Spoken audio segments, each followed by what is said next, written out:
All right, good morning, everybody. Welcome to Wednesday. Welcome to another week to talk through some aspects of Mental Health Awareness Month, kind of working through, if you recall from time to time, we'll talk about other factors that really impact mental health, and this week covering two of those. One was isolation. The risks of mental health complication when people feel isolated kind of skyrocket, and then the idea of pain, whether that's physical, emotional, relational, those kind of chronic situations become very challenging. So writing about it and talking about it this week about how to try and address those two things, that way to improve, whether it's your own mental health or somebody else you care about. Another list of 10 things that come to mind to try and empower all of you. So some highlights of that from the email on Monday. First, in terms of how we relate to other people, is watching the non-judgmental responses we have. I think generally it's hard to just listen and not give a reaction or some advice, or you recognize just how sensitive people can be sometimes to things that you say. So it certainly is an obstacle that can come into play. The second one to recognize about pain, as far as a highlight, is saying pay attention to behaviors or substances that can easily become consuming. I've never met a person in my office that drinks too much or uses other things and set out to do it that way. It just kind of grows, and nothing else really works the same as some of those activities and behaviors. So just paying attention to that, more importantly, being open to feedback from people close to you will go a long way. And then finally, there's always this question of, well, how do I make new friends or relationships? The isolation factor is certainly more significant the older people get because of transition, change, a lot of other factors that come into play. Some people saying, well, how do I make more friends? I think the initial reaction is to modify a routine. There are things we get comfortable with, but to look around. So I gave some suggestions about looking around with other places you can identify with people, and investing another hour or two in your week in a new place to be able to connect with new people. Even expanding it a little bit. 2 homework assignments this week was one. You probably have more relationships, potential friendships around you than you realize. So maybe there's one person that is kind of floating around you that feels a little bit isolated, him or herself. So even taking some time to reach out to that person, make an invitation, find something else out. You might have one of those really good friends just kind of waiting in the wings, you don't even know it. So it's a challenge of a homework assignment to do that.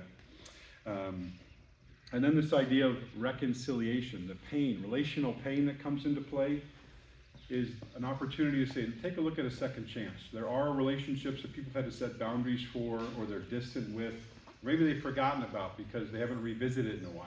So just challenging people to say, pause, look back. Maybe there's a name of a person you really miss connecting with, and it's an opportunity to reach out to them and see what might exist that's new versus letting something remain a loss or whatever else. So again, dealing with isolation and pain, trying to empower people with as many ideas as possible to reduce that.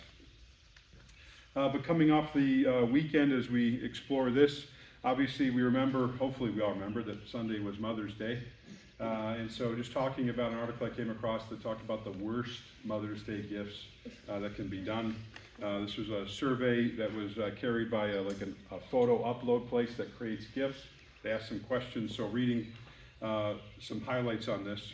Last minute homemade coupon books are not a good idea unless you're an elementary school kid kind of thing. I know, sorry Ryan, if you did that, that's not okay. Other highlights here, chocolates from another holiday is not a good idea either. So if there was some extra stuff laying around from Valentine's Day or Christmas, not a good idea to re-gift that. Another highlight that was cited by the moms filling this out is self-help books you didn't ask for. Is another good one not to give. So guys, these are things to pay attention to for next year if you made the poor choice. How to cook cookbooks. Another one that was cited by the moms.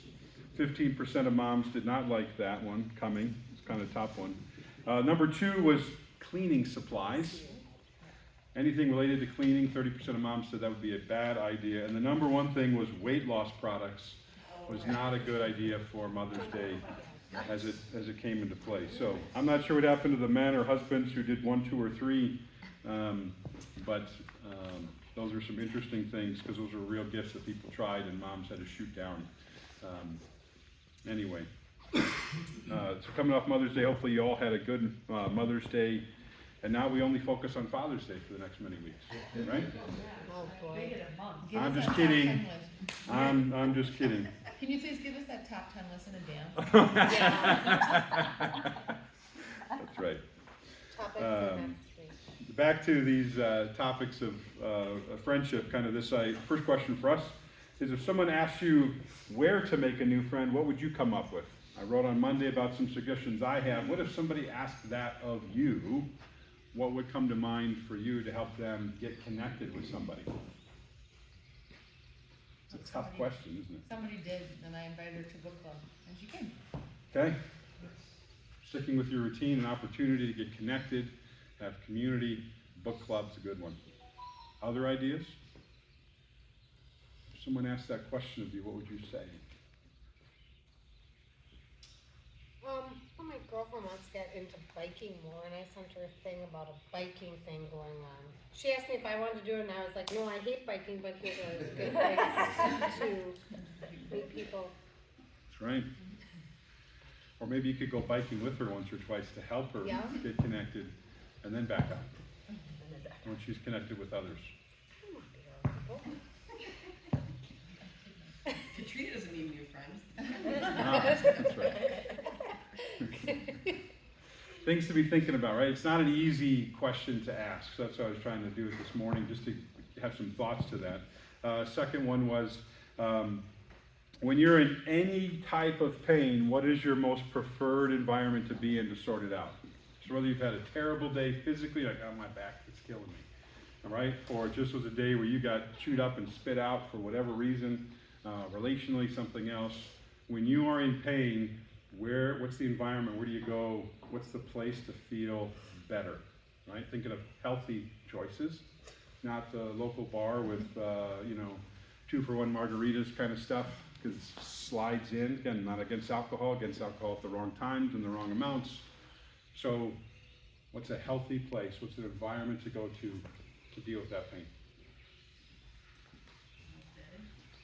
Yeah. Bed, go to bed. Take a Home on nap. my couch. Home on my couch. Home on the couch. Take your vehicle for a ride with lots of music. Sure. Go for a ride. Porch. Porch. Now it's nice. Yeah. Sit outside, right? I mean, these are good answers. Just have your own, kind of like what's your own first aid kit when you need something to deal with pain that is a chance to either disperse it, stop thinking about it, recalibrate things so it doesn't throb as much in terms of the ache that's happening to your head, heart, or body, but pay attention to where you go. Because it is in those moments where it can become a repetitive thing. If you have a place that is close by, accessible, great. You can return to that, and it's always going to deliver the same thing. Kind of like a good friendship, you're going to get the same kind of support, feedback, everything else. So some final comments here about isolation and pain. Number one, heartbrokenness is a real thing. It can't be fixed back all at once. So people have to be patient with that. So it's a word I like to use in the counseling office, because there are times where people just encounter a situation where they don't even know what to do. It's like they're staring at something that's broken in front of them, and it's very challenging to be able to deal with things. Second, strengthening our mental capacity. Identify if you or your choices are the reason that you're isolated and keep you that way. It's a tough question to ask others, like, why do you think no one is doing this for me? Why is no one responding to this? And will they give you some feedback about too much sarcasm? Will they give you feedback about your inability to listen or pay attention? Will they give you feedback about, well, you look really stressed all the time and people make assumptions based on your nonverbals? They might be able to give you some tips and information about how to resurrect some relationships. And finally, this idea, going back to those environments you guys return to for some peace, is don't underestimate how simple a solution might be to make you feel better. With the trainees that come into my office, interns and residents, I remind them, like, look, you've already dedicated a space that's quiet, comfortable, and you're listening, and that people can just lay things out. That's probably like an incredible environment maybe they haven't even encountered before. So sometimes simple acts of kindness, simple gestures to come alongside somebody will help them reduce pain, but also you might find it helps you reduce your pain as well. Just a friend that listens and doesn't give advice, a friend who listens and helps take care of something for you, or those kind of aspects. So simple things might lead to peace more than you realize. Don't scoff at it, underestimate it, or think, I need about 50 things to feel better right now, because simple little aspects might go better. So a lot to kind of pass through. Again, a list on Monday of 10 more things, about 5 to deal with isolation, 5 to deal with various types of pain, and we'll continue that pattern through the rest of the month, because I just interpret mental health awareness as like, hey, pay attention to all of this, and it will help you or help someone you care about, and I think that's part of the purpose of the month, to pay attention to things so that people don't take it for granted and things don't creep up and cause problems. Be as preventative as you can be. So good to see everybody. Have a good workout today, and enjoy this good weather that's floated in as well. Thanks.